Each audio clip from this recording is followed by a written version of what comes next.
নবী আমার সাহাবায়ে কেরামকে নিয়ে কত সময় কত মশওয়ারার মধ্যে লিপ্ত ছিল, যার জন্য তাদের ভুলগুলো ভেঙেছে রে ভাই।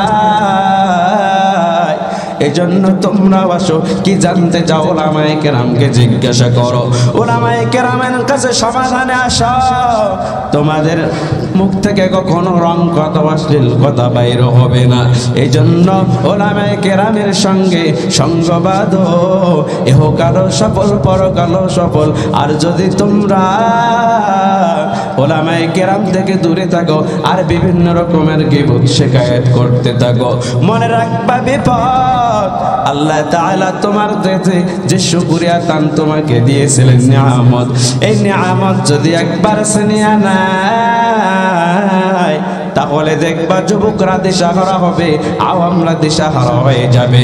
হোক না কেন মুসলমানের দেশ, দেখবা আস্তে আস্তে সব কিছু অশ্লীলতা বেহায়াপনার রূপ ধারণ করবে। কথা বলেন ঠিক কিনা? আমার দয়ার মৌলা রে,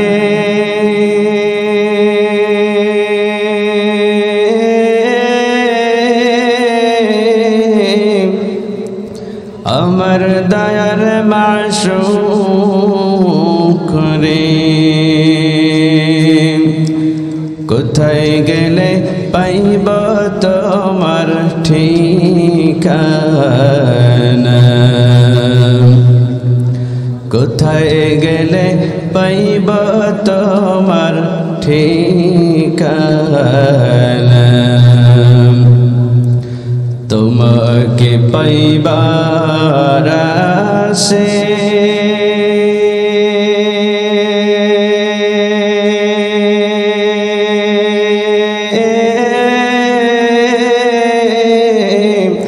ঘরিয়ামে দাস বিদেশে,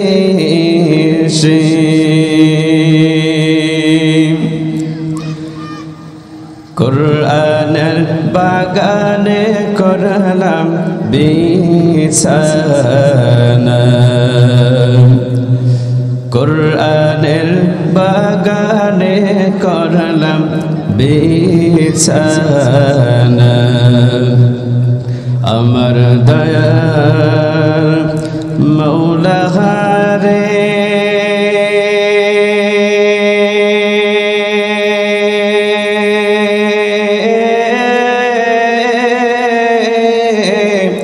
আমার দয়ার মাশউক রে,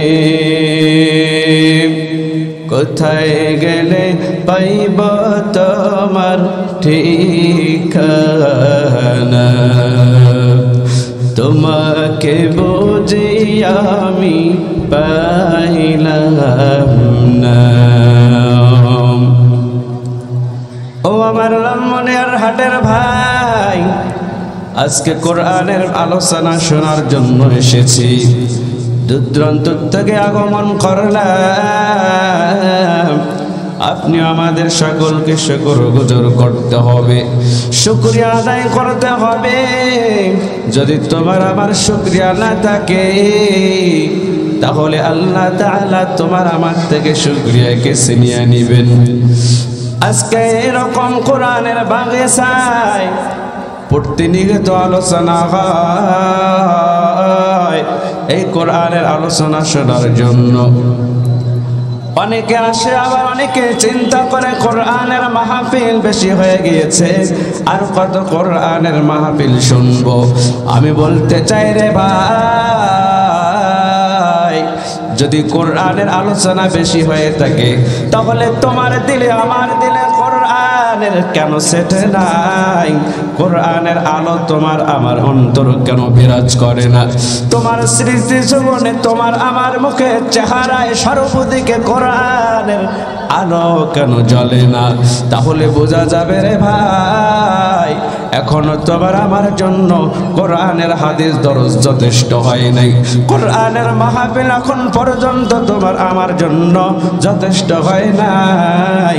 মুখ ফিরে নেওয়া যাবে না রে ভাই। 92 বলেন 95 ভাগ মুসলমানের দেশে প্রতিনিয়ত কোরআনের আলোচনা না হবে, প্রতিনিয়ত কোরআনের বাগানের আবাদ হবে না তো কিসের আবাদ হবে? এইরকম মাহফিল থাকবে, কোরআনের আলোচনা থাকবে। তোমার আমার মতো যুবকরা যাহারা আছে, কোরআনের কথা শুনবো, কোরআনের পাগল পারা হয়ে যাব, কোরআনের জন্য মুক্তমালা গান করব। আর যদি এমন আলোচনা না হয়, যদি এমন কোরআনের আলোচনার ব্যবস্থা না থাকে, এই সমস্ত যুবকরা করবেন সারা রাত জুড়ে অন্যায়, সারা রাত জুড়ে বেহায়াপনা, অশ্লীলতার ছায়া আশ্রয় নিয়ে সারা রাত যাপন করবে, মাদক পান করিয়া, গাঞ্জা ফেন্সিডিল পান করিয়া, নানান রকমের আয়োজন করিয়া এই সমস্ত যুবকরা সারা রাত লুটপাটের মধ্যে লিপ্ত থাকবে।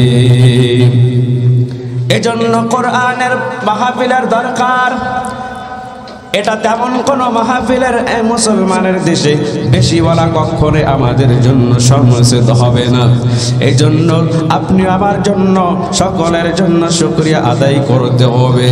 আমি যে প্রথমে আয়াতটুকু তেলাওয়াত করেছি, লাইন শাকারতুম লাযীদান্নাকুম ওয়া লাইন কাফারতুম ইন্না আযাবী লাশাদীদ।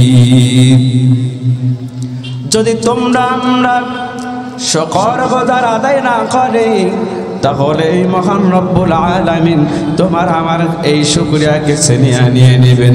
তোমার আমার জন্য ভয় বিপজ্জনক আসবে। আমার আগেও আলোচনা করেছেন 92% মুসলমানের দেশে কি এমন মসজিদ হয়েছে, কি এমন মাদ্রাসা হয় না, তাতেও বেধর্মীদের, নাস্তিক বেঈমানদের চোখের মধ্যে লাগিয়া গেল ব্যাঙের ছাতার মতো নাকি মাদ্রাসাগুলো গাজিয়ে গেল। অনেক সময় দেখা যায় কিছু ভাইরা মুসলমানের সন্তান হবার পরও বলে বাংলাদেশের মাঝে এত মাদ্রাসা হলে ছাত্র পাবে কোথায় থেকে, এত মাদ্রাসা দিয়া করবা কি? কিন্তু দুঃখের বিষয় ওই মুসলমানকে জিজ্ঞাসা করা দরকার। আমি তাদেরকে হাতে আঙ্গুলে দেখাইয়া দিতে চাই, তুমি যে এমন কথা বললা, এই বাংলাদেশের মাঝে যত স্কুল আছে, ইউনিভার্সিটি আছে, যত কলেজ আছে, যত যা কিছু আছে, একটু গণনা করো, দেখবা তোমার অবস্থা আমাদের মাদ্রাসার 92% মুসলমানের দেশে হওয়া সত্ত্বেও স্কুলের ছাত্র ছাত্রী কত বেশি, মাদ্রাসার ছাত্র ছাত্রী কত কম। কথা বলেন ঠিক কিনা? তাহলে কোন হিসাবে তুমি বলতে চাও মাদ্রাসা এত বেশি? না না, এরা যদিও বা তোমাকে আমাকে সত্য নরম ভাষায় বলে, কিন্তু এদের আসল রহস্য হয়েছে এই মুসলমানের দেশে কোরআনের আলো, কোরআনের গুণগান গাবে, কোরআনের পাখিরা তৈরি হবে, মাদ্রাসার আদর্শবান ছাত্ররা তৈরি হবে। এটা এদের চোখে সয় না। অবশেষে তারা তাল মিলিয়ে উল্টা বলার চেষ্টা করে। কিন্তু না, সাবধান, এই সমস্ত মাদ্রাসাকে অপন্ন করা যাবে না।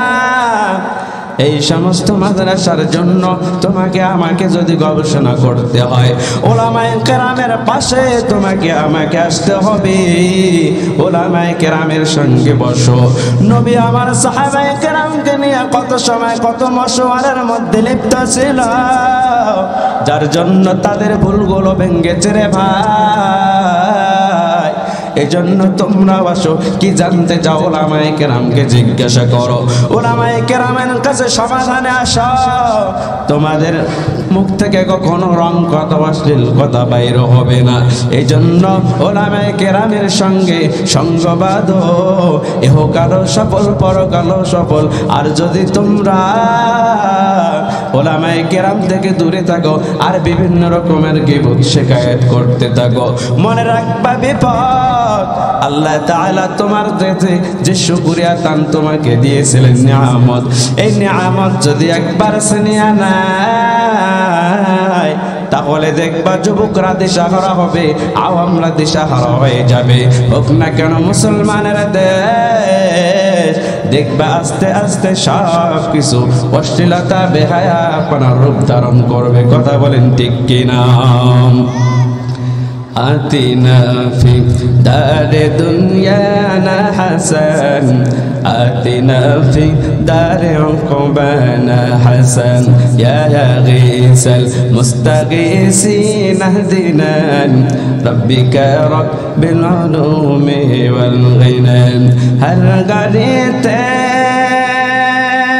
दिन तो तैयार है जिन मंगे उसके तू बेजार है সত্যের পথে থাকতে হবে কিনা আসনের লালমনিরহাটের ভাই সত্যের পথে থাকার জন্য আল্লাহকে চেনার জন্য আল্লাহর পথে থাকার জন্য আল্লাহ তাবারক তাআলা এই কোরআনের মাহফিলের ওসিলা করে সকলকে কবুল করেন সকলে জোরে বলি আমিন সকলের কাছে দোয়া আছে আমার অসমাপ্ত আলোচনা এখানেই শেষ করছি আমি হাতীবান্ধার কৃতি সন্তান মুফতি